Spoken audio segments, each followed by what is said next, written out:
Volvo continues to refresh their whole model range, and the next one on the list is the new V60. This is already the second generation of that car, and Volvo themselves call it the new premium sporty estate.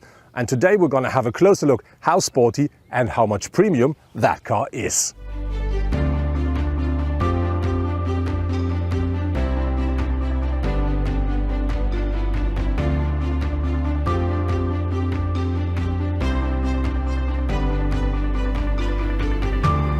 Our test car, the Volvo V60 T6 Inscription, is featuring a 2-liter 4-cylinder petrol engine, and that offers 310 horsepower, 400 Newton meters of maximum torque, and is combined as standard in that car with an 8-speed automatic gearbox and all-wheel drive. And that together really is more than enough power for that car. You can really drive the car quite sporty, and this engine accelerates this car in only 5.8 seconds from 0 to 100 kilometers per hour.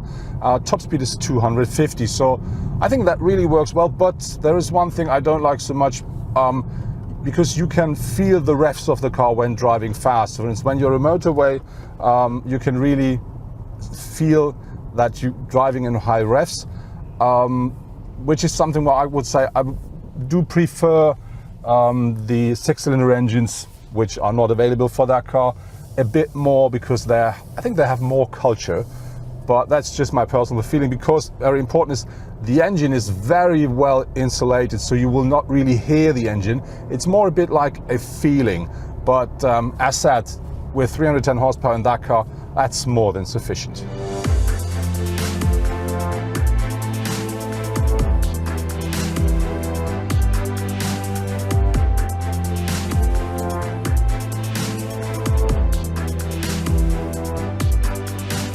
There will only be 3 different engines available when the new V60 will hit the market. These are 1 petrol and 2 diesel engines. The diesel engines inside of the so-called D3 and D4 model will deliver 150 or either 190 horsepower.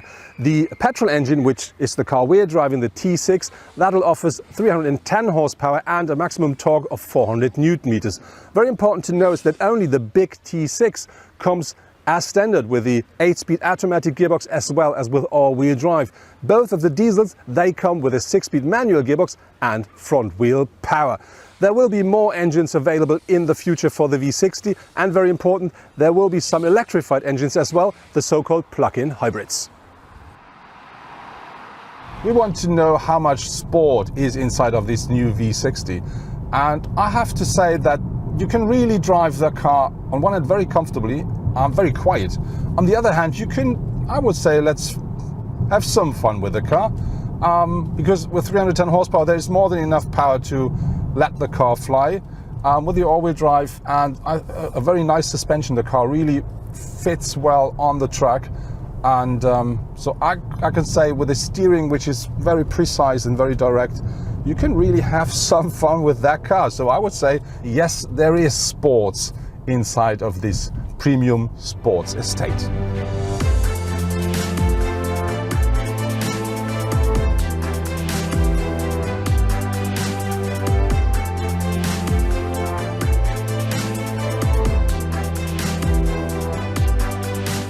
If you want to talk about the sporty estate, of course, the look of the car has to be sporty as well. And so let's have a look at the layout and the design of the new V60. Looking at the front of the car, of course, that Volvo as well features the new so-called waterfall design grille here. But the whole car, when you look at it, it looks a lot more flat, a lot more down to the road, as we normally know that from Volvo estates. And to give that look the extra kick, we have this very thin headlamps here, of course, with daytime running lights in Torshammer design, and we have them featuring full LED as standard, by the way. And to give the car a more sporty look, we have these extra air intakes down here, and we have these air intakes here at the side, and that press the car really close to the road. And of course, now we can say from the front, that's a sporty estate. The new Volvo V60 features the typical Volvo long bonnet, which drops to the front, and that really is a typical thing for a Volvo today. But more important, to give the car a bit more of a sporty look, is the car has grown by more than 12 centimeters in length, so now it's 4.76 meters long. And more important, to make it even look better is the car height has dropped by nearly 6 centimeters to 1.42 meters, and that makes the proportions of that car to give him the kick.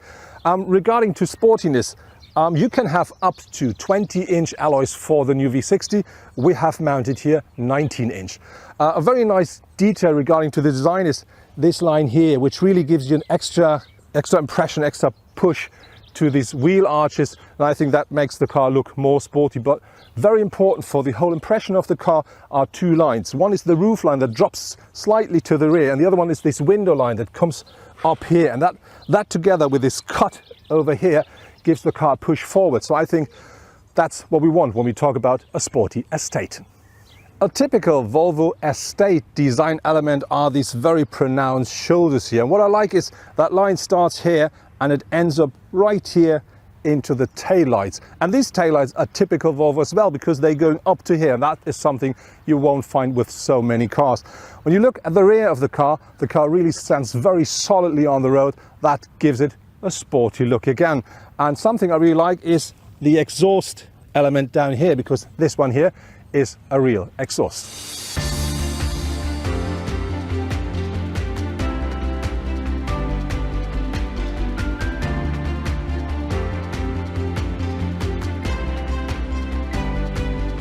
What I really like with the V60 here is what I do like with all the other new Volvo models, and this is the material, the mixture of the materials and the craftsmanship.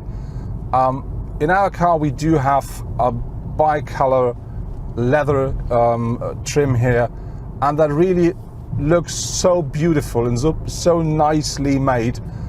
This is, I would love to say I found something where I can say, oh, this doesn't work well, but in this car it's really absolute a pleasure to touch and to look at all the stuff which you find in here.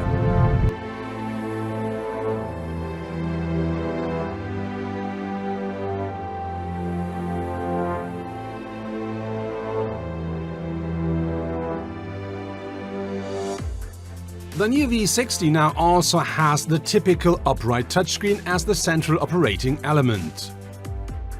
The 9-inch screen controls navigation, phone, radio and almost all vehicle settings.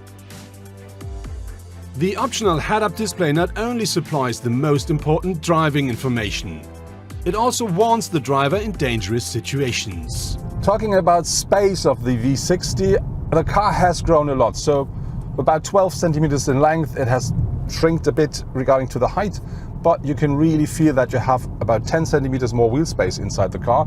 So even as a tall driver, you really sit very comfortably inside of the car, and you do have more than enough space. The only thing is, I would say as a tall driver, I wouldn't order this big glass roof, because as you can see, that runs directly straight above my head. So that means if I wouldn't have that, I would have about 2-3 centimeters more head space, which would make my drive a bit more comfortable. But very interesting is that I can sit behind me. I have more than enough space in front of my knees there, but the only thing there is, the sunroof really makes the difference, because I have to say that I would love to have more, about 2-3 centimeters more there, to really sit comfortably there. But on the other hand, I can sit behind me in this middle class estate.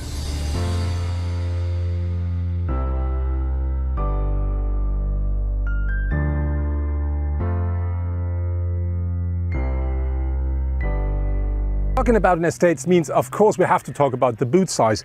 And that car here offers you 529 liters of maximum boot capacity with the rear seats up. If you fold them down, that increases up to 1,441 liters. But very important for both numbers, that includes that small bit down here. But something that I really like with the car is that, because that splits the boot in half, and that is very practical if the boot is not completely full, because nothing will roll around.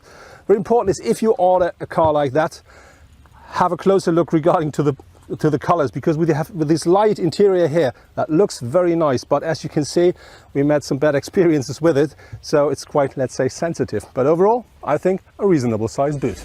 The boot size of the Volvo is competitive. But with 495 to 1,500 litres, the BMW 3 Touring, as well as the Audi A4 Estate with 505 to 1,510 litres, is performing a little better when it comes to the maximum size with the rear seats fold down. Our test car, the Volvo V60 T6 with the 310 horsepower petrol engine, should take an average 8.8 litres per 100 km driven, regarding to the new measurement system, which is called WLTP. But I have to say we didn't reach that kind of a number. During our test drive, our car took between 11 and 12 litres per 100 km driven, but we have to say, of course, we didn't do a standard drive. We were on the motorway quite fast. We did some stops, turnaround stops and so on, so typical for filming. But on the other hand, it's still far away from what even this new system says it should take. The new V60 offers a variety of driver assistance and safety systems. Already the trim level Momentum offers the city safety system, a cruise control, active seatbelts and many more as standard. The list of optional systems is long. For instance, semi-autonomous driving up to 130 km with pilot assist. But also a 360 camera, a rear cross traffic alert or parking assistant are available. The car we're driving with a trim level inscription starts at a base price of 53,050 euros here in Germany.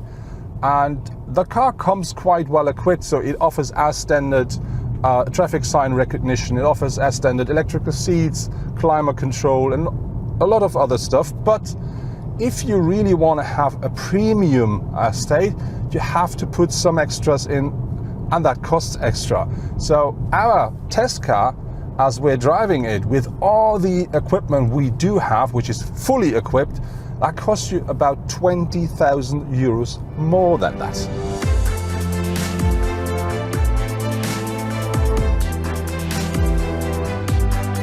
The entry-level model of the V60, trim level Momentum, as the so-called D3 with its 150 horsepower diesel, starts at 40,100 euros in Germany. The competitors in the premium segment are on similar levels.